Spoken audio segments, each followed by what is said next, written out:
So you're saying that there's a clause in the law that says that in order for you to use a school an architect, it has to have sort of a legacy of working with the schools, and if it doesn't, it can't be included, and that creates a barrier to entry so that only 5 or 6 architectural firms can be used, which allows them to jack up the price. Whoa. Is that what you're saying? A little correction. It's not a law.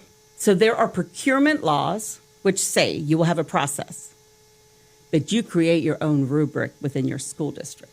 Like a regulation. Yes, it's not a law. It's less than a law, but it's a requirement put in by the school board. And so it puts that requirement in, which limits your ability to go out and really get a good quote on architectural services. It's shifting behavior, but yes, for all this time in our school district, we created a rubric that only let that many architect firms win. Also, the architect firms supported the elections of those incumbents who were there for 15, 17, and 19 years. You can see. So the architect firms, not illegal, but I would say that's questionable ethics, right?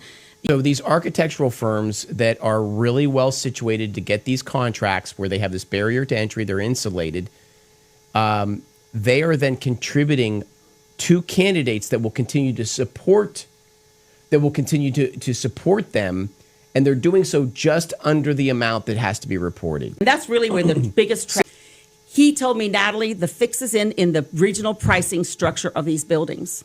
So basically, he said it's a racket that they compare against each other, and so the comparative for Conroe ISD will be comparing to Cypress Fairbanks ISD, which will be comparing to Katy ISD.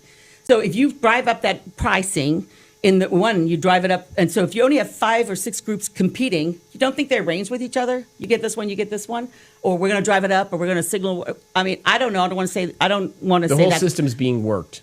It's raping the taxpayer across and we're no longer fast growth, so they'll move on from us. And now people can't just pass big bonds.